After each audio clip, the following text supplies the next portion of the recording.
Good afternoon, everyone. Can I start by once again thanking all of those in our community who are abiding by the rules and in doing so protecting all of us in the wider community. Let's not forget, we are in the midst of a worldwide health emergency. We are still facing a global pandemic. Global pandemic. Those are alarming words, used routinely now in the same breath on a daily basis. But they are true words.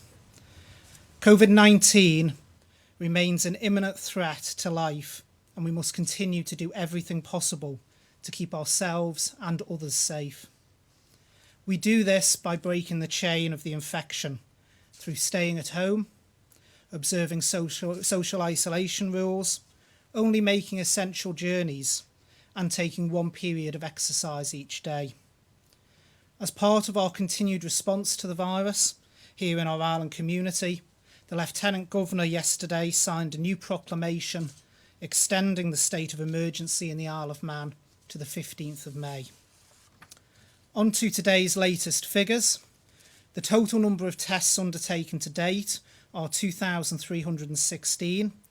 Of those, we have had back 2,172, so have 144 outstanding. The total number of confirmed cases stands at 284, meaning there's been 26 new cases today. Our presumed recovered stands at 154, leaving us with 126 active cases. Since I last stood at this podium the other day, another 2 members of our community have lost their struggle against this dreadful disease.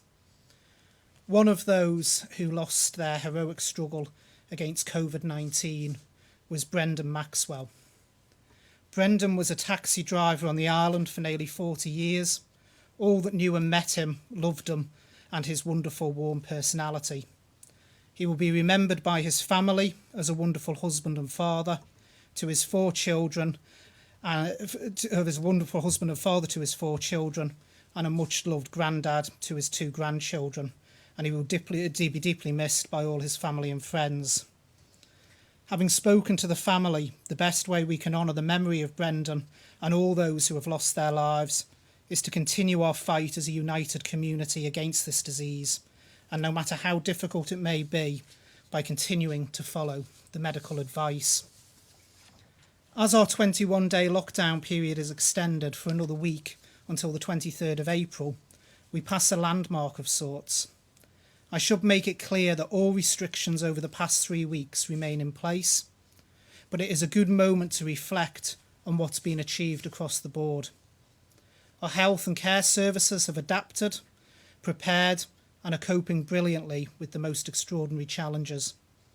There have been remarkable public understanding of and compliance with the restrictions we have placed on individual freedom, on families, businesses, and communities.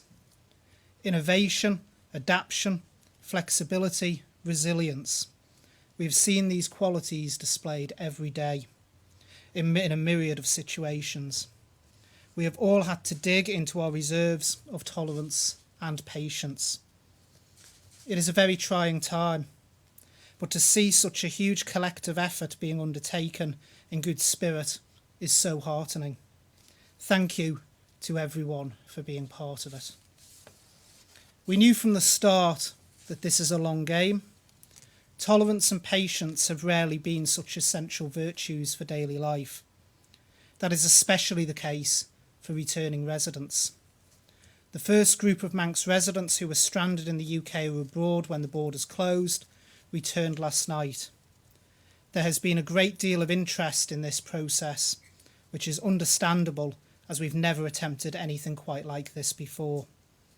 I have made it clear there has to be, and continue to be, strict medically led guidelines around this. We have a strong, compassionate will to help our citizens come home, but that has to be guided by clinical advice and tempered by what is doable logistically. That is why we cannot bring everyone home in one go, and why we need to look to do so in a clinically controlled way. We all look forward to a time when the borders will open and life gets back to normal. But let's be clear about what that will take. Without mandatory quarantine in a controlled area for Isle of Man residents wishing to return home, the clinical body advising the government can't support the borders reopening. I'm joined today by the Director of Public Health, and when we get to questions, I'm sure some of the journalists will want to expand on why it is so important at this stage in preventing infection spread, and how a small number of people would cause a spike in cases which our health service will struggle to cope with. Returning residents have been provided with detailed information about their quarantine arrangements, and we have tried to address a wide range of potential queries. Among these have been, can family and friends bring packages to me in the Comus Hotel, and can takeaway food be delivered? The answer to these questions is no, and this is to maintain the integrity of the quarantine period. I know that the measures we are taking bring with them anxiety, heartache and pain, but the pathway for all returning residents is crystal clear, and there can be no exemptions if we are to ensure the safety of our community for both returning residents and our wider island community. As I mentioned, I'm delighted to be joined this afternoon by the Director of Public Health, Henrietta Ewart, and I will now turn to questions from the press. And first up, we've got Amanda from Jeff the Mongoose. Good afternoon, Yes, Amanda. Good afternoon. Thank you very much, Minister. We've seen a relatively large increase in cases today. Although the number depends on how many results we receive from the labs, we think some members of the public find it demoralising that the number continues to rise despite their best efforts, although we know this is a path of the curve. Could you give us an explanation as to how people are still catching the virus? Are the majority of these new cases, besides household transmission, key workers, people who've been flouting the guidance, or those who are only going out for weekly food shops? Well, before I bring in the Director of Public Health, Amanda, can I just say, I've said at press briefings before, there will always be peaks and troughs on this journey. As much as we might like the whole thing to look like a smooth curve along a graph, reality doesn't allow for that in real life. You will see peaks and troughs. We will see some days where the cases spike, some days where the cases are relatively low. What matters is the overall average of our whole journey across the curve. So, for instance, we've just as you mentioned today, we've seen 26 new cases. A few days ago, we saw only 2. So there will be peaks and troughs, and it's important that people don't just focus on the single individual daily figure. They look at the long-term picture of where we are, and that green line that we keep seeing on the graph that keeps being shown to people, because that is the key, where that green line is going longer term, not what the individual figures are day to day. But I'll bring Henrietta in. Yes, I absolutely agree with what the Minister's just said. It's also important to bear in mind that cases that are being diagnosed as positive today reflect infection that will have happened any time over the last 14 days because of the incubation period. In terms of how it's happening, is it in particular groups? Is it in people who've been in particular workplaces, in particular households? That is beginning to be understood and emerge through the contact tracing process, which is now being set up with data support that will show that. And once we're aware of where those little clusters and outbreaks are happening, we will be much better able to manage them and control them so that they don't spread further. To clarify a little bit there, so there's not too much knowledge right now about this transmission. The types of people, we don't really know too much about that. We know how many are healthcare workers, and that's published in the daily statistics. Of course, that doesn't tell you whether the cases in that group are related to each other or whether they all came by them by different routes, which is actually more usually the case. The other major route of transmission is obviously within households, as you would expect. If one person in a household group gets it, there is a likelihood that they will pass it on to others, and we are seeing that in the statistics. Thank you very much. And for my second question, tonight the island will rightly clap for its amazing NHS staff as they pull out all the stops to keep us safe during this pandemic. Obviously, we're dealing with more immediate issues, but is consideration being given to a long-term peer review for frontline nursing staff? So in terms of nursing staff, obviously we are looking at potential peer reviews into the future, but at the moment we are focused on the day-to-day of fighting this virus, and that is the absolutely key thing. Obviously, there will be things that come afterwards, but at the moment, the focus is purely on the ground in fighting the virus. And can I thank everyone across our entire health and social care family across the whole island who has been working exceptionally hard to do just that. They are putting in long hours, long shifts. I know Henrietta's team in public health has been putting in an awful lot of work, particularly around the contact tracing, to ensure that we can break the chain of the virus, and that is what we are focused on at this moment in time. Thank you. Okay, next up I have Alex from Manx Radio. Good afternoon. In relation to the department taking over the running of one of the island's nursing homes, Abbotswood, could you confirm the current number of residents there that have tested positive? How many of them have been transferred out of the home? And following on from that, are the residents there still paying the approximate £1,000 a week to the care home, or does that money now go to the department? Right, well, the first thing I need to be absolutely clear on, Alex, is we have stepped in, not taken over. Now, it might sound like I'm playing with words, but I'm not. There is a very clear distinction. Their licence has currently been suspended, but they are still the licence holders, and we are simply operating the services. So that is very, very different to us having taken over. We haven't taken over. They continue to own the business and they continue to own the building. In terms of testing, we have done testing across the home. We've had some results back. We are still waiting for some, and I'll be able to give a better picture on that probably tomorrow. And could you say how many have been transferred out for treatment? The last time I checked, but the figure might be out of date, which was yesterday, was there was 2 that had been transferred out of the home. That was the last figure I had yesterday. Thank you. My second question, the UK's Health Secretary Matt Hancock has announced new proposals to allow people to be with relatives in care homes who are gravely ill with coronavirus, allowing them the right to say goodbye. Is this something you would introduce here? And if so, do you have enough PPE to meet that extra requirement to make the pledge possible? Well, the first thing I need to say before I'll bring Henrietta in if she wants to add anything to this is what was announced yesterday in the UK. Late last night, I had a look at the new guidance that's been issued. It is in limited circumstances, so it's not a free-for-all for people to be able to come in. There is very, very strict criteria around that. Now, we look across the board at different health and guidance that's put out, but at the end of the day, public health here in the Isle of Man decides what's best for the Isle of Man. We will look at that guidance and decide whether it is appropriate. But as I say, it's not just free-for-all that was announced yesterday by Matt Hancock. There is very, very strict clinical guidance around when it is appropriate. And I'll hand over to Henrietta. Yes, I absolutely agree. I mean, there are two categories really here. One is people who are nearing end of life and in whom there is no concern that they have COVID. The risk from allowing relatives into that situation is that the relatives can bring COVID into that ward, into that area. So that's about protecting the hospital from the incoming relatives. Then the other side of it is the people who are near end of life who have COVID, and that's about protecting incoming relatives from them, but also protecting any unwitting carriage the relatives may also bring. So in terms of risk assessment, this really is very complex, and we have to bear that in mind and take that cold, hard look at that, as well as wanting to empathise with the obvious desires of families to be with their loved ones. Then to help people who are concerned that relatives might be dying on their own? Sorry, Alex, we missed the start of that. Sorry, is it something that you are reviewing then? So that there is a lot of concern we're hearing from people that their relatives are dying on their own.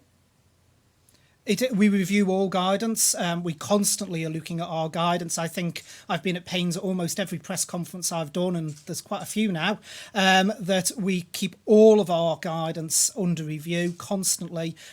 And so we are looking at what's come out of the UK yesterday. We also are looking at what other jurisdictions as well are doing. We're not just wedded to the UK. And then we will make a decision here in the Isle of Man as to what is appropriate for our community. Thank you. OK, next up I have Leanne from 3FM. Good afternoon, Minister. My first question, I wondered if you could provide any clarity on inconclusive test results we've had a few people get in touch wondering if any more information could be given if they receive an inconclusive result after being tested. I'll let Henrietta come in first from the medical side of things. Okay, now this is the issue of whether you can get a test which comes back negative, but the patient may actually still have COVID. And this arises because of the nature of the test and the nature of the time course for COVID infection. The test, which is known as a PCR test, is actually very, very accurate. If virus DNA is present, the PCR, virus RNA, I should say, is present, the PCR test will pick it up. The problem arises that if the test is done very early in the infection, there may not be virus shedding, and therefore the virus isn't on the swab. So that's how you get the false negatives. Now, in an ideal world where there is absolutely no shortage whatsoever of swabs, of reagents to do the testing, of lab capacity, or indeed nurse capacity to do the swabbing, then we would say that for everybody, if you've got symptoms that make you a possible case of COVID, you should have one swab. If that comes back negative, you should be swabbed again 24 to 48 hours later. If that's also negative, you're a confirmed negative. If it's positive at that stage, you're a confirmed positive. Now, people will probably be aware that over the course of things, there have been big issues about lab capacity and reagent capacity. And there still is that issue, particularly globally in terms of reagents to do these tests. So although in an ideal world, it would be great to give everybody who is an initial negative a second test to follow up and confirm, we actually logistically cannot do that at the moment. We are looking at doing that for certain specific groups, particularly around frontline key workers. And that's a piece of work that we're working to get operationally deliverable. But for people who don't fall in that group, we still do have to say that if you have been confirmed by the 111 line as having symptoms that clinically look like COVID, then even if you have that negative test, you need to do the self-isolation, because you are still at risk that you could have it and be transmitting it to others. Well, Henrietta's just taken all of my points there. In fact, the key one I was going to make was that very final point, that even if it comes back as a negative test, people are still told to self-isolate for the 14 days, because there is always the risk of false negatives coming through. So that is the key message that comes from this. Leanne, have you got a second question? Yeah, my second question, how regular will the next few sailings be for residents who are returning to the island? And do you still think 8 weeks is a realistic target for getting everyone back? So at the moment, the sailings are weekly. I think it is realistic. Now, the reason being that we've extended it out to 8 weeks that we think it's going to take is actually not due to the amount of people in the UK. It's the amount of people further afield. So a lot of the people who've got in touch with us are still stranded in Australia, New Zealand, Canada. So they've got to get themselves back to the UK before we can really assist them. And that can, in some cases, I'm aware of one constituent where that's going to take at least another 6 weeks for them to be able to get back. Those that are in the UK and meet the criteria, we should be able to repatriate in a fairly quick way. But as I said, the important thing to emphasise is it has to be done in a clinically controlled way. I said in my opening remarks, I am under no illusions that this is going to cause heartache, upset, pain to people, and nervousness and worry for their relatives as well, for people who've been stranded abroad through no fault of their own. But if we are going to protect our island community and stop a second potential wave of infection coming into the island, which would change our trajectory on the way we're going with this virus, then it has to be done in a proper clinically managed way. And I don't know if Henrietta, if you want to add anything on that. Only to say that I fully agree with what you've just said and don't really have anything to add, unless anyone wants to pick up with any questions further on that. Okay, I move on next to Paul, MTTV. Hello, Minister. Afternoon, Obviously Paul. disappointing with that big spike today. Is that to do with this nursing home in particular?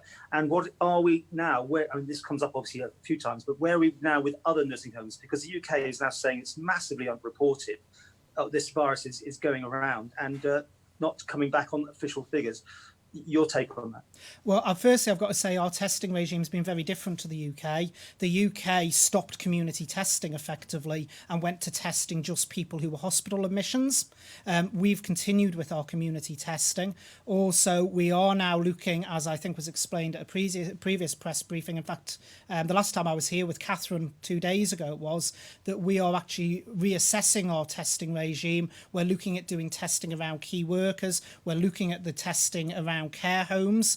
There was a new regime announced in the UK yesterday around care homes, but the important thing to emphasise is they are still saying the only people they will test are those that actually have symptoms. They are not at the moment saying they're going to do widespread testing across people who aren't displaying symptoms. But we are looking at our entire testing around nursing homes. In terms of peaks and troughs, I mentioned before, people shouldn't be fixated by the numbers of cases on one particular day.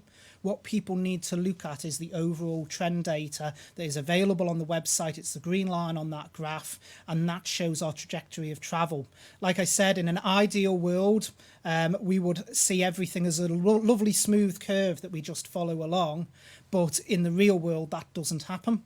So there will be peaks and troughs, and we need to get away from a fascination and fixation around what one day's figures are and look at what the trend data is over a longer period of time. And I don't know if, Henrietta, do you want to?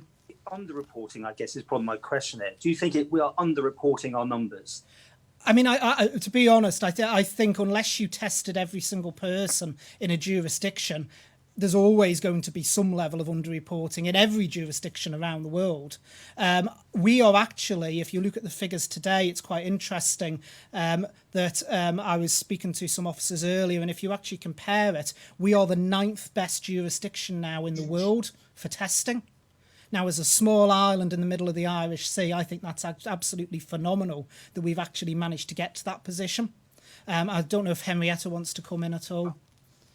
Yes, I think we've gone exactly the right route for the testing, and I think our focus on testing and then contact tracing and following the lines of transmission down is absolutely right and will become more and more important as things go on. I think one of the important things is understanding the limitations of testing at the moment. The only test that is validated around coronavirus at the moment is the PCR test.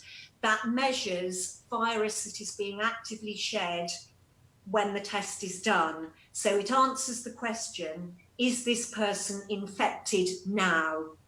It doesn't tell you whether they were infected in the past. That's what we really need to have to understand what the pattern of spread has been like in our community and how many in our community have been infected. But at the minute, the antigen tests, which is what we would need to do this to actually test whether people have got antibodies to the virus, none of them have been shown to work. There is a lot of work going on with various manufacturers and trying to validate that test, both through MHRA, Public Health England in the UK, the FDA in America, and none of those tests have stood up to scrutiny.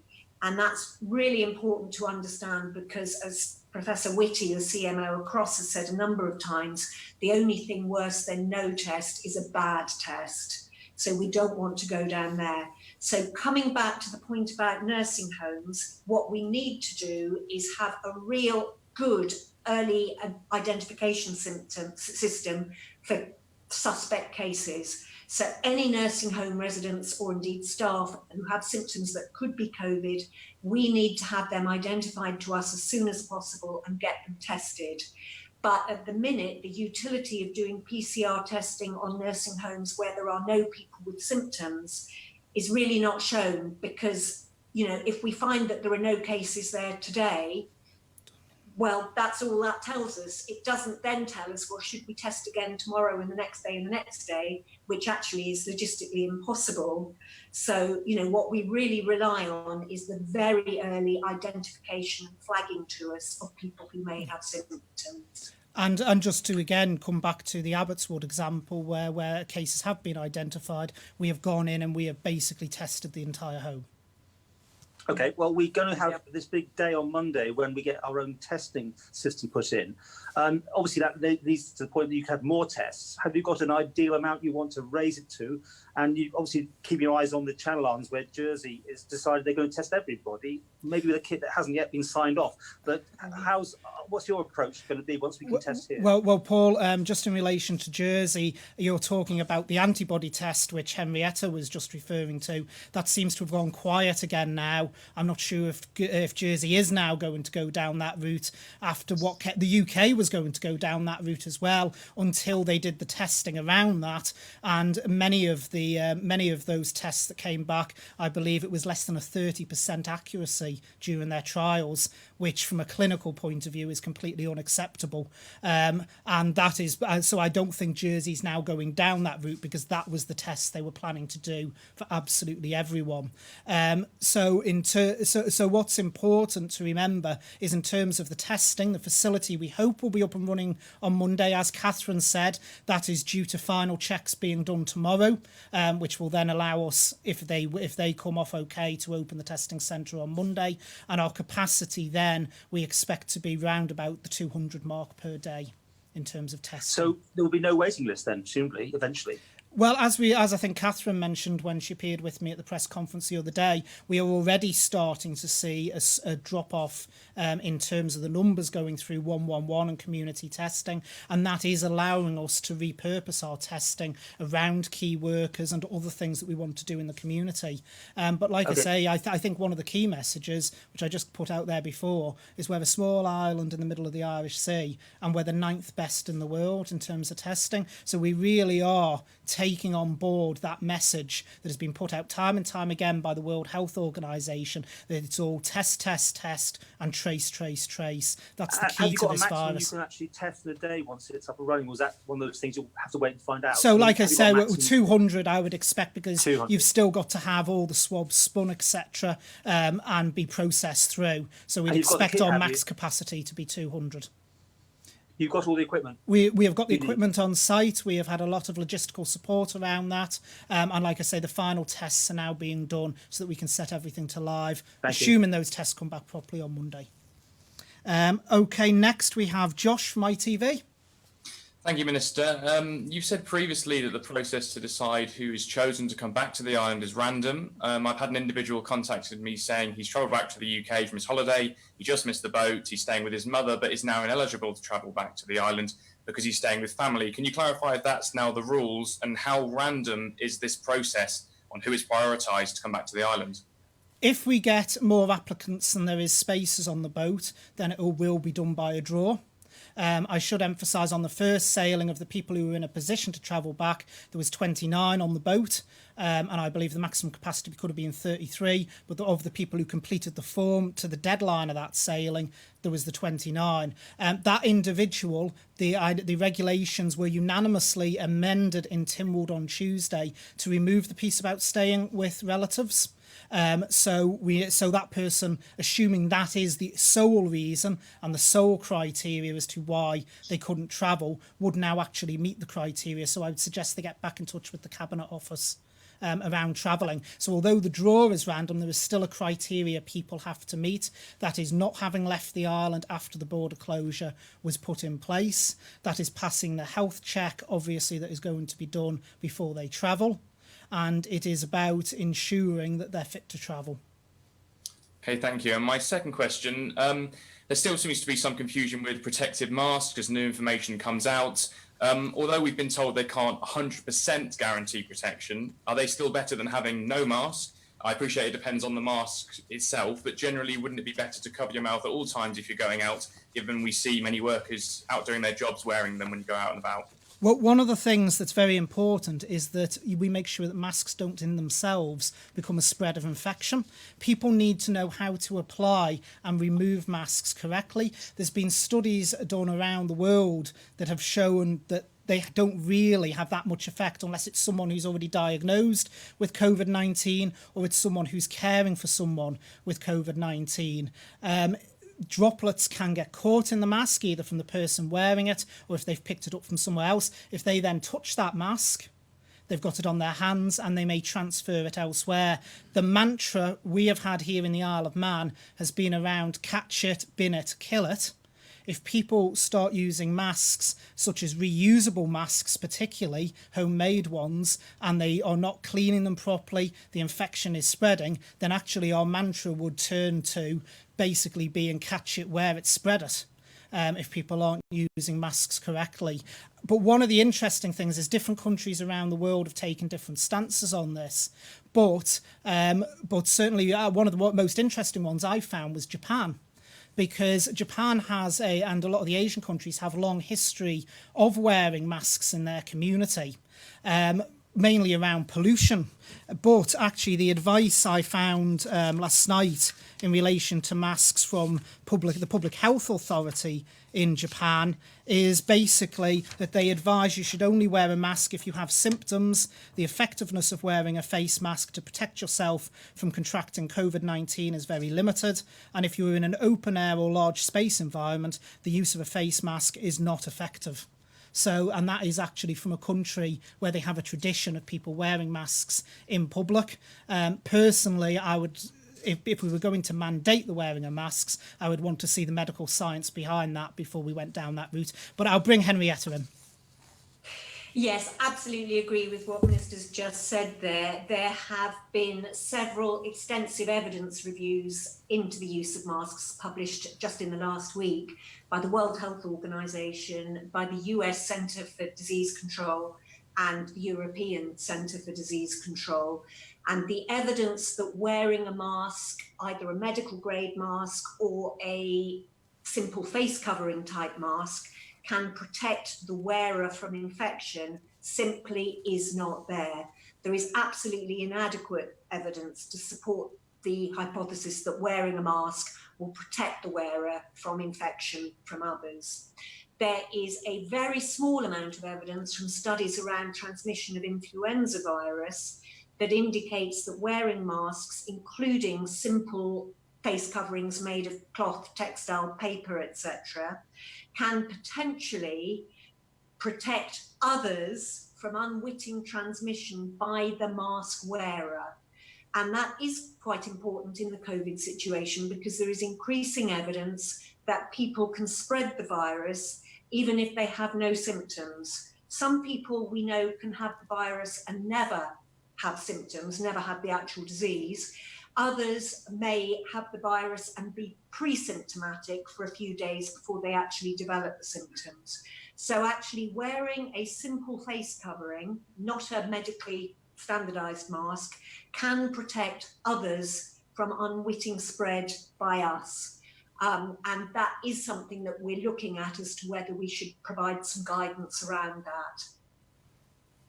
So just generally, really, would you say that at this point it is better to wear masks now than not to wear them, I guess?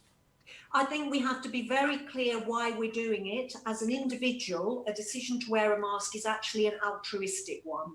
It's not about protecting yourself. It's about saying, hey, I might have the virus. I need to protect others. So you might think, yes, I will wear a simple face covering, and there are plenty of sites on the internet where you can find out how to make one of those or buy one commercially. And you might think, I want to wear this when I go to crowded places where social distancing may be difficult. So that might be the obvious one being the supermarket. As the Minister said, if you're in a wide open space, it's not going to protect others, and it certainly isn't going to protect you. So, the context is important. As the Minister also said, what is extremely important here is that people don't regard masks as a kind of guarantee of security, either of themselves or others. And there is a high risk of unintended consequence here if people do not use the masks, including putting them on and taking them off appropriately, because they can transmit virus to their hands, they can touch their face and actually spread it to themselves that way or to others via contact. So using a mask in no way replaces the standard infection control procedures that we should all be following all the time, which is around frequent hand washing, respiratory etiquette, the use of a tissue or coughing into our elbow, and maintaining social distance. Thanks very much. Okay, next up I have Chris from Energy FM. Good afternoon, Minister. Logistics experts from the Ministry of Defence were over yesterday meeting with senior officials. In terms of what was said, how much are you able to reveal? They were over giving logistical advice. It included around our testing centre. It included around the various work we're doing across the department. At the moment, I'm limited in what I can say. I'm not going to verbatim go into all the conversations that were had. But in terms of logistics, it was a general logistical visit to actually help us with what we were planning going forward. So around the build at Newlands, around the testing centre, and helping us get that up and running. So I do want to thank very much the MOD and the logistical side of things, who have helped us get the equipment moving for the testing centre. We had some equipment that had stalled in the UK, and we had a private individual come forward offering a helicopter to help us with that as well. So we have had outside support to be able to get things up and running. So it's not signalled any shift in our strategy? It has signalled no shift in our strategy whatsoever. All of our strategy is always under constant review. I know people are probably sick of hearing me say it and bang on about it, that things change pretty much every day, but there is no fundamental shift in our strategy. I'd also like to address Dr. Ewart, if I may. Yeah, of course. Figures from Wales today show that A&E statistics down on this time last year. What advice can you give to people who may be in pain or may like to see a doctor but feel they don't want to burden the health service during a time when the majority of resources are going towards tackling this deadly virus? The advice we're giving is that it's actually very important to continue to seek advice and help as you normally would. I think there are two sides to this. One is people feel hesitant about burdening the health service, but the other side of it is that they may feel hesitant about potentially going into an ED department where they might be exposed to virus. So we would want to reassure them that A, if they have a real concern about their health, which is not COVID related, they must still seek help, and also that arrangements are in place to keep the environment safe for people if they need to present to a healthcare facility, which would largely be via ED these days. A particular group that we do have concerns about is parents seeking help for their children. And there we are actually working through the clinical advisory group on developing some advice that we can put out for the public to support them in how they make decisions about what help their children may need if they develop symptoms. And if I can just add to that, Chris, as well, of course, we've repurposed with the minor injuries unit up at Ramsey Cottage Hospital as well. So people are being redirected up there. So there is actually a point of contact for people to be using there. Nobody should sit there and ignore an ailment if it needs treating. And people should still present. But we are lucky in the fact that we have got Ramsey Cottage Hospital there as an offshoot with the minor injuries unit that is open to the whole island. Thank you. Okay, next up I have BBC and Alex. Good afternoon. Just to expand on some of the earlier questions which focused on the new testing centre, are you able to disclose where that will be, where the swabs will be done there or still at the grandstand, and how it will be staffed? So the swabbing itself will still be done at the grandstand. We do community swabbing as well. So people who, for whatever reason, can't go through the testing centre, we do go out and do the community swabbing. The microbiological lab will be done up at Nobles with the microbiology team. It's being staffed by, as Catherine said the other day, by the microbiology department. And they have the capacity to be able to do that. And the maximum testing capacity will be 200 odd. Thank you.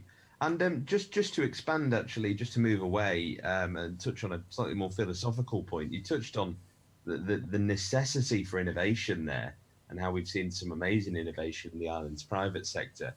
I was reading today about an app which has been developed in conjunction with the NHS in the UK, which enables users, will enable users to self-diagnose, use Bluetooth to contact trace people who've been near other people. It's been modelled by Oxford University, and they say up to 80% of the population would need to use that for it to be effective. It got me thinking, Is the Isle of Man not the ideal place to trial such innovations as these, given that we are such a small jurisdiction? I'll let Henrietta answer first on that one, and then I'll come in. Yes, indeed. We're certainly looking at that app, and I think about 3 others, and GTS, the Government Technical Service, is doing that initial assessment actually to look at the validity of that work. I think the key point about it is actually what you touched upon, that actually you'd need about 80% of the population to have that app installed for it to be an actual useful adjunct to the contact tracing service.